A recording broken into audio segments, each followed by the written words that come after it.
Howdy everybody, Zee Garcia here, and today I'm talking about the top 10 spin-offs of 2024. So what do I mean by that? Well, spin-offs as in, this game is a sequel to that game, this game is inspired by, or is in the family of, it's from the same designer, and they sort of based it on this game they did some time ago. That kind of thing. I'm honestly not putting too fine a point on it.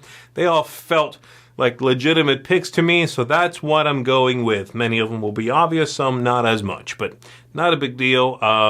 Let's go ahead and jump into it, shall we, with number 10. King of Tokyo Duel is my number 10, of course based on King of Tokyo. This is a two-player only game that has sort of a tug-of-war feel. You are going to be using the same central mechanism of rolling dice, trying to get the specific combinations you want to hit the other monster across the table, to pull various sort of sliders towards you, and to put some special abilities out on the table that as those sliders hit, special abilities trigger. My favorite part is actually the fact that the monsters out of the box have unique special abilities in this game, which was never a thing in King of Tokyo. In King of Tokyo, the cardboard monster standee is really just a physical, representation, a visual representation. They eventually had special abilities, but in this one, they do something unique right out of the box. They have different health totals, and so it makes the game, makes that monster a little more relatable. I do something that the other player across the table cannot do. So I like that very much. It's got a cool look to it, and of course, you can play a two-player King of Tokyo now that is not just the clearly better at more players old King of Tokyo. So there you go. That is number 10, King of Tokyo Duel. Number 9 for me is going to be Wormspan, which I'm sure is a lot higher for other people. This is, of course, based on Wingspan. I love Wingspan. I thought Wormspan was also very good and not eclipse the original one for me, but I thought it was very interesting. Mechanically, it's a little more robust. There's a little bit more going on in it. There's a few new concepts at play here that were not part of Wingspan before. And if you like the idea of worms, of dragons, of that sort of thing, of whelps, and finding eggs and going into their caverns and, having places for them to sleep and grow up and live, then this is one that perhaps is going to appeal to you if you like that fantasy theme a little bit more. The game certainly has a lot of moving parts in it, but they all logically come together, and the resource management in it, the way in which you manage the various moving parts, is going to be a clever and fun puzzle that is Wormspan, based of course on Wingspan, my number 9. Number 8 goes to Monumental Duel, which is very much similar to Monumental, the original bigger game that came out some time ago. Well, this one does away with the board. It does away with a few things related to that board and gives you the core of the game. The idea that you have your own deck of cards as a civilization you are. You have your leader, deck of cards. You lay out this grid of 3x3, and when it's your turn, you activate a row or a column, and you take those abilities and those cards go away. You're managing resources, you are buying and acquiring land, conquering land, I suppose, building monuments, perhaps attacking your opponent for some of those goodies. But generally, the central idea here really is the same as Monumental, and it doesn't lose much in that translation. So this is a game that it's in a much smaller package and manages to give you generally the same feel as its bigger sibling. It comes out in 3 flavors, so you can sort of pick and choose which of the packs you want, but they can be mixed and matched, the 3 Monumental Duel sets. And they each have different civilizations as well, so you can transplant those things as you choose. That is my number 8, Monumental Duel. Number 7 for me is a zombicide game, a one-off called Army of the Dead, a zombicide game. This is based on the movie from Zack Snyder, Army of the Dead, on Netflix. And this one kind of feels like a collection of greatest hits, thrown into a single box, and of course with that theme on top of it. It's going to have a loadout at the beginning so that you don't start with nothing on you. You begin with some weaponry. These people are experts, they are military, they know what they are doing, so you begin with a loadout. It has a single noise token, much like we saw in Zombicide Undead or Alive, and so that's a lot easier to manage. It's going to have focus fire, as we saw in Zombicide Invader, so it's going to have some of those ideas in there as well. You are going to have fewer zombie types, which is a little bit of a detriment, but it sort of combines the brutes and the runners into one single type. You have a couple of new ideas at play here as well. There's some breaking into a vault mini game that you are going to come across. You are going to have sleeper zombies that you have to be careful you don't make noise around them, or you'll reveal them and boom, they're on the board. And of course you have a zombie tiger, because you need to have the zombie tiger. It was in the movie, it's in the game.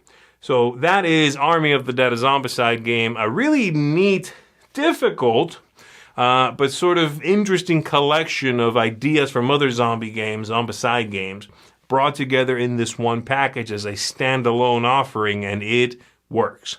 My number 6 is Canopy Evergreen, based on Canopy, of course, and in this one, the original Canopy was for 2 players, a drafting game for 2, with you taking animals, taking sort of sun and rain cards, and building up your tableau in front of you, trees. In this one, you are going to be able to play with more than 2. You can still play with 2, and it very much feels like Canopy is the 1.0 to Evergreen's 2.0. It's an evolution of that game. You're still doing many of the same things, but there are new subsystems in place to give you more things to think about. You now have animals, and you sort of want to put them next to each other for some symbol matching. You have the trees, and the way they build up are going to matter. You'll get little connection bonuses in between the trees. You are going to have that lovely drafting, of course, that you can push your luck with. You can pass on and make the piles you are drafting juicier for the next person. The whole thing has a lovely look as well. The artwork is tremendous. Production is very nice. And it's one I would certainly recommend if you enjoy drafting and you want to have a nice nature-themed game that does it. Then Canopy Evergreen is a wonderful recommendation. I would say that is my number 6. My number 5 goes to the Seventh Citadel, which is based on the Seventh Continent. Both games are going to have you exploring a landscape. You're going to be revealing cards, little squares, exploring your surroundings, interacting with these things. The settings are very different. Seventh Citadel will be sort of a post-apocalyptic fantastical setting, whereas Seventh Continent was alternate history fantasy. But both are very much about exploration, with the new game being a little more focused, being a little more direct, having fewer moments to allow you to sort of go off the beaten path and get lost down there, and then realize after playing 2 hours, oh no, this was a red herring. I should have never been going that way. I should have been able to stay on track. Well, this one does a better job keeping you on track, giving you a more focused experience so that exploration leads to a better feeling. That is the Seventh Citadel. Number 4 goes to Saltfjord. This is an evolution on Santa Maria. Santa Maria is one of my favorite games of all time, a lovely dice drafting game. And Saltfjord uses that system, uses a few other ideas, but gives you a brand new resource management concept in which things can level up, and you can sort of upgrade one item into its better version, into possibly gold, which is wild for anything. It has this fishing idea where you can send your boat out there, and the farther out you go, the better stuff you are going to get, the more victory points you get upon your return. It has a few concepts that were never in Santa Maria, and so it's a fusion here of old and new, giving you a really engaging Euro-style game that's punchy, that's quick playing, and gives you lots to think about. Really recommend this one. Even if you never played Santa Maria, this is a wonderful Euro-style game that I think you're going to enjoy, and it feels incredibly rewarding. The longer the game goes, the bigger and better every single one of your actions is going to be. That's Saltfjord.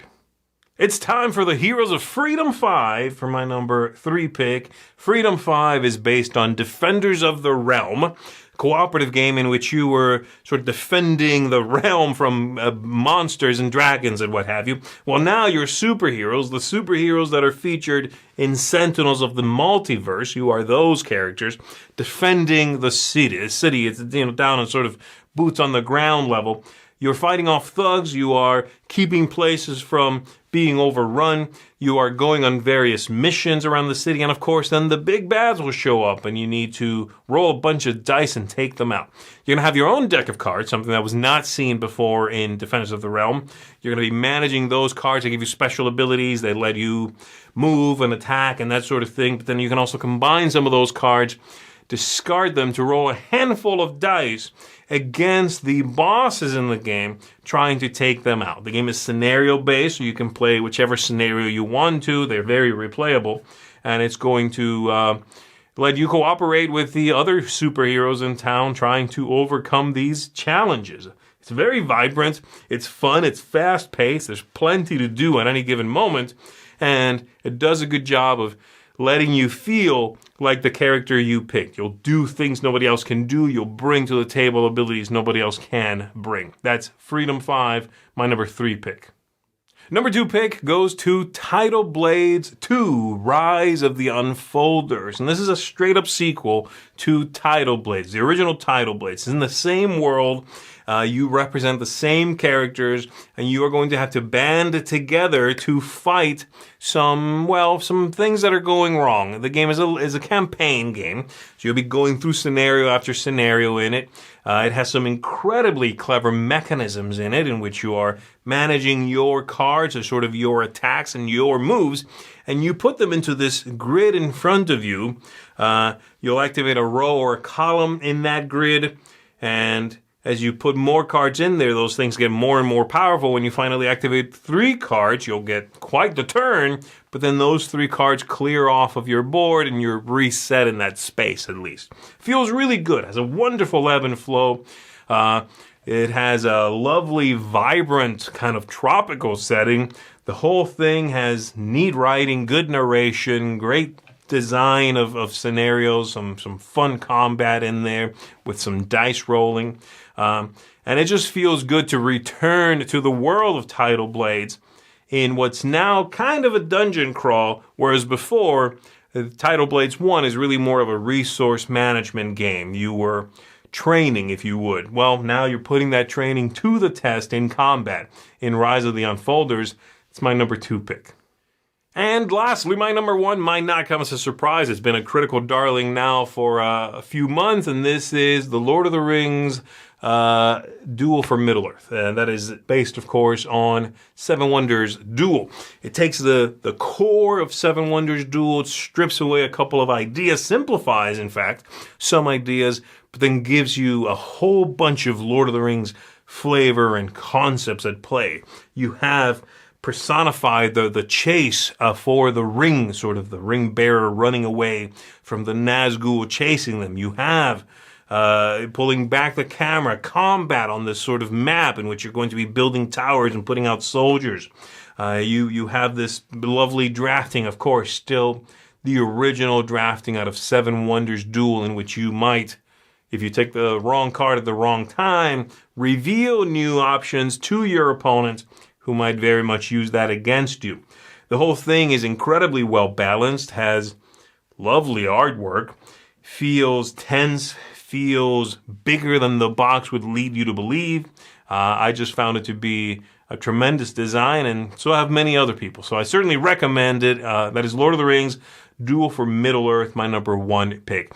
And that is my list of top 10 spin-offs this year, things based on other things. There's been tons of them, though. I'm sure, I know I'm missing many of them on the list, and I would love to hear your favorite spin-off inspired by game this year. Let me know in the comments below. Thank you for watching, everybody. My name is Zee Garcia. I'll see you on the next one.